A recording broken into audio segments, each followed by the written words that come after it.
Baik, selamat pagi Ibu dosen dan teman-teman.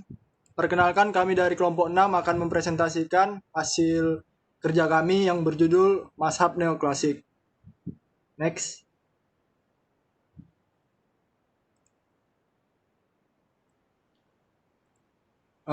Namun sebelumnya kami akan memperkenalkan anggota kelompok kami. Saya sendiri Matthew Gilbert Sinaga dengan NIM akhir 031 dan rekan saya Reja Junaidi Gersang dengan NIM 006 dan Rizal Resubun dengan NIM akhir 013. Next. Adapun pokok bahasan yang akan kami bahas, yang pertama yaitu pendekatan marginal, yang kedua yaitu mazhab Austria, yang ketiga yaitu mazhab Lausanne, yang keempat yaitu mazhab Cambridge, yang kelima yaitu persaingan monopolistik dan pasar tidak sempurna, dan yang keenam yaitu game teori dan informasi asimetris. Next.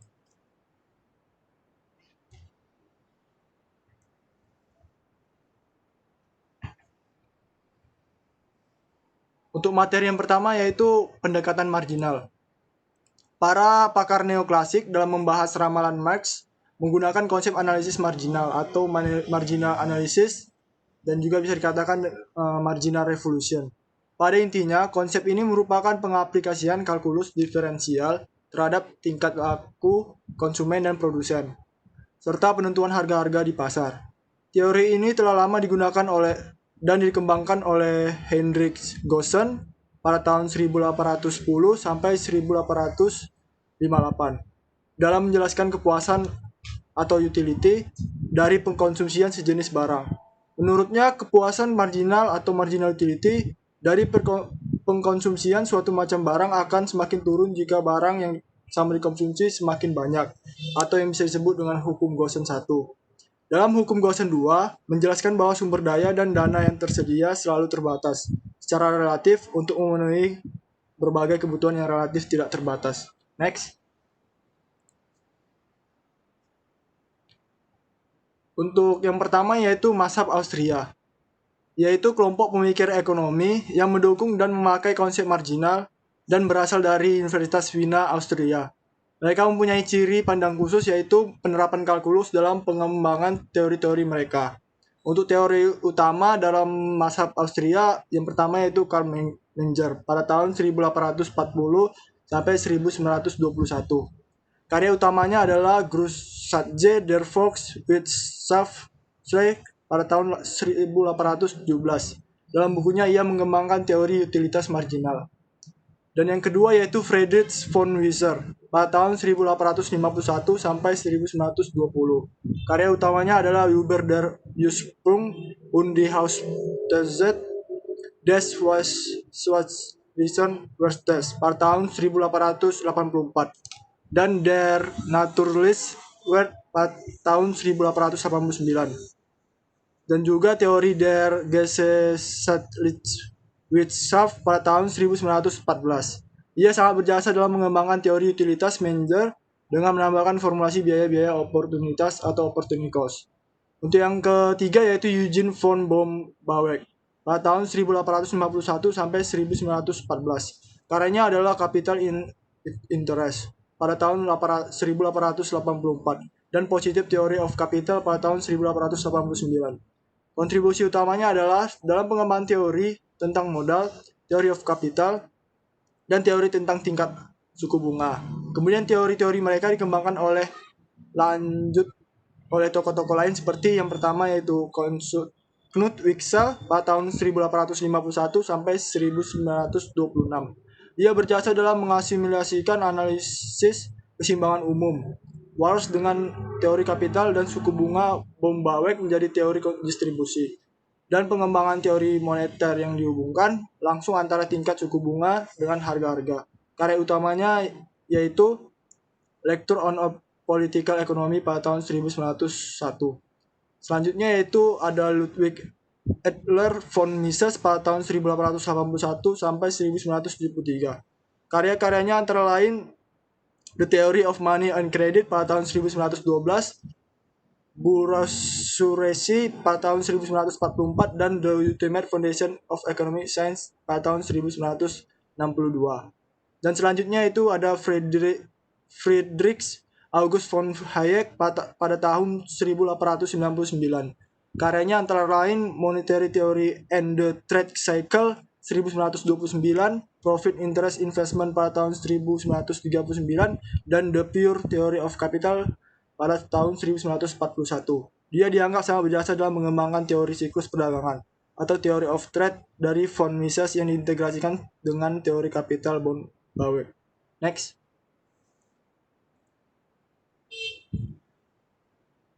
Untuk materi yang selanjutnya akan dibawakan oleh rekan saya. Baik, di sini saya akan membawakan materi yakni mazhab Lausanne.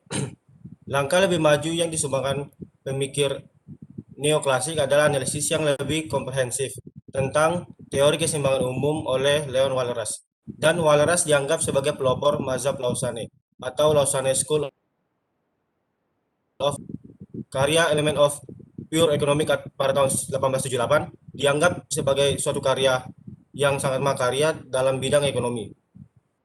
Dalam bukunya itu, dia menjelaskan mengenai teori keseimbangan umum dengan pendekatan matematis.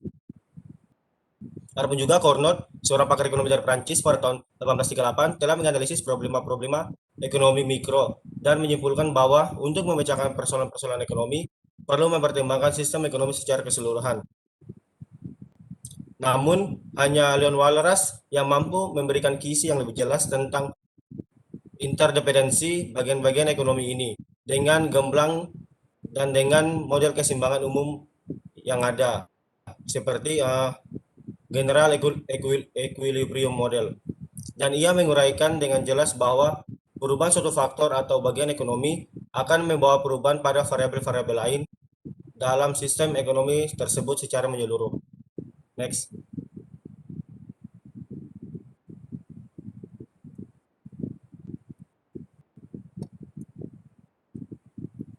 Sewaktu Walras meninggal, ia digantikan oleh Wilfredo Pareto. Ia meneruskan aliran matematika Walras dan banyak membantu dalam menjelaskan kondisi-kondisi yang harus dipenuhi agar sumber-sumber daya dapat dialokasikan sehingga memberikan hasil yang optimum dalam suatu model keseimbangan umum. Menurut Pareto, suatu pengalokasikan sejumlah sumber disebut efisien jika dalam suatu realokasi tidak ada seorang individu pun yang dapat memperoleh kesejahteraan tanpa mengurangi kesejahteraan orang atau individu lainnya. Yang disampaikan oleh Pareto tersebut kemudian dikenal dengan hukum Pareto atau Pareto Law. Next. Kemudian selanjutnya ada mazhab Cambridge. Tokoh paling utama dalam mazhab ini adalah Alfred Marshall pada tahun 1842 sampai dengan 1924 karena dia dianggap sebagai pelopor atau pendiri mazhab Cambridge atau Cambridge School of Economics di Inggris. Adapun juga beberapa karya utamanya antara lain yang pertama The Pure Economy of Foreign Trade pada tahun 1879, kemudian yang kedua ada The Principles of Economy pada 1890, kemudian yang ketiga ada Industry and Trade pada tahun 1919, dan yang keempat ada Money, Credit and Commerce pada tahun 1923. Next. Pada tahun 1908, kedudukan Marshall sebagai ketua jurusan ekonomi politik diganti oleh muridnya, yakni Arthur Cecil Pigou pada tahun 1877 hingga tahun 1959. Adapun juga karya-karya dari Pigou antara lain yang pertama Principles and Methods of Industrial Peace pada tahun 1905, kemudian yang kedua ada Wealth and Welfare pada tahun 1912, kemudian yang ketiga ada Economic of Welfare pada tahun 1919, kemudian yang keempat ada Essay in Applied pada tahun 1923, kemudian yang kelima Industrial Fluctuation pada tahun 1927, kemudian yang keenam ada The Theory of Unemployment pada tahun 1933, dan yang terakhir Employment and Equilibrium pada tahun 1941. Next. Pigou adalah orang pertama yang mengemukakan konsep real balance effect atau dampak Pigou atau juga disebut Pigou effect, yakni suatu stimulasi kesempatan kerja yang disebabkan oleh meningkatnya nilai real dari kekayaan likuid sebagai konsekuensi dan turunnya harga-harga. Pandangan ini juga merupakan salah satu Dasar mengapa kaum klasik dan neoklasik percaya bahwa keseimbangan kesempatan kerja penuh atau full employment equilibrium dapat dicapai sebagai hasil penurunan dalam tingkat upah. Next. Selanjutnya materi akan dibawakan oleh rekan saya. Baik, saya akan membawakan materi selanjutnya, yaitu yang pertama, persaingan monopolistik dan pasar tidak sempurna, dan yang kedua, games teori dan informasi asimetris. Next.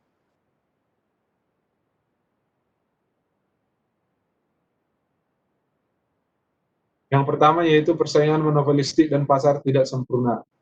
Para tokoh klasik dan neoklasik generasi pertama tidak pernah mempersoalkan apakah pasar persaingan sempurna dalam kenyataan kehidupan sehari-hari benar-benar mencerminkan pasar sempurna atau tidak, serta tidak mempersoalkan asumsi-asumsi yang terjadi pada pasar persaingan sempurna.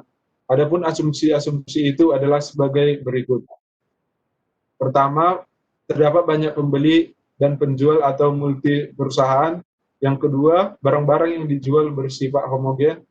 Yang ketiga, tiap perusahaan bebas keluar masuk pasar. Yang keempat, yaitu pembeli dan penjual sebagai price taker karena mereka tidak mampu mengubah harga yang ditentukan oleh pasar. Yang kelima, yaitu pembeli dan penjual mempunyai informasi yang lengkap. Next. Dalam artikel The Law of Return Under Competitive Condition pada tahun 1926, Sraffa mengungkapkan bahwa saat ini perusahaan besar sudah banyak dan perusahaan-perusahaan itu tahu kalau seandainya mereka mengubah keputusan output atau penawaran, maka harga-harga dapat berubah. Kemudian Chamberlain memusatkan perhatiannya pada dasar monopolistik dalam bukunya, yaitu The Theory of Monopolistic Competition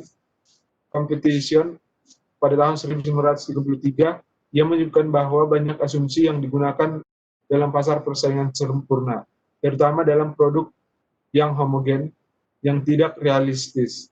Karena tidak mungkin suatu pasar hanya memproduksi satu jenis barang saja atau homogen. Dengan demikian, pasar ini sudah tidak sempurna lagi karena ciri utama pasar monopolistik adalah adanya diferensiasi produk dan perusahaan bertindak sebagai price setter bukan sebagai price taker. Juga biasanya harga yang dibentuk dalam pasar monopolistik lebih tinggi daripada harga yang terbentuk dalam pasar sempurna. Next. Begitu juga dengan Joan Robinson yang mempunyai analisis hampir mirip dengan Chamberlain. Namun John Robinson analisisnya lebih fokus pada pembahasan pasar persaingan tidak sempurna atau imperfect competition. Menurutnya tiap perusahaan dalam pasar tidak sempurna memegang posisi monopoli, di mana posisi ini mendapatkan dari barang-barang yang dibeli berdasarkan preferensi konsumen atau customer preference, walaupun ada barang substitusi yang dihasilkan oleh perusahaan lain. Kesimpulannya, pandangan ketiga tokoh ini bagi pengembangan teori ekonomi adalah, atau bagi mereka model pasar persaingan sempurna yang dikembangkan oleh kaum klasik dan klasik terdahulu hanya merupakan suatu konstruksi pemikiran yang diharapkan belaka atau secara teoritis, yang kenyataannya mempunyai keterbatasan dalam kehidupan sehari-hari. Next. Yang kedua yaitu games teori dan informasi asimetris. Konsep games teori adalah suatu konsep untuk menjelaskan perilaku dalam pasar yang hanya diisi oleh segelintir pelaku ekonomi. Landasan konsep ini sudah diterapkan oleh Cournot pada tahun 1838 dan Bertrand pada tahun 1883 dengan mengembangkan model aksi reaksi dalam pasar monopoli. Pada pasar duopoli. Sekarang kita akan menyinggung sedikit mengenai pasar duopoli. Pasar duopoli adalah istilah yang digunakan untuk menggambarkan kondisi pasar di mana suatu komoditas, baik berupa barang atau jasa, dikuasai oleh dua produsen. Kedua produsen tersebut lantas memengaruhi satu sama lain dalam hal penentuan harga, kapasitas produksi, hingga kualitas produk atau jasa yang ditawarkan kepada konsumen. Contoh pasar duopoli yaitu Grab dan Gojek dalam pasar jasa ojek online. Yang kedua yaitu Pepsi dan Coca-Cola dalam pasar minuman berkarbonasi. Next.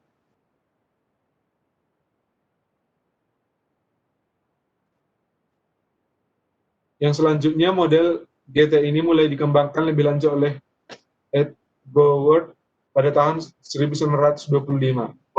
Dan kemudian konsep GT disempurnakan lebih lanjut oleh John Nash pada tahun 1950.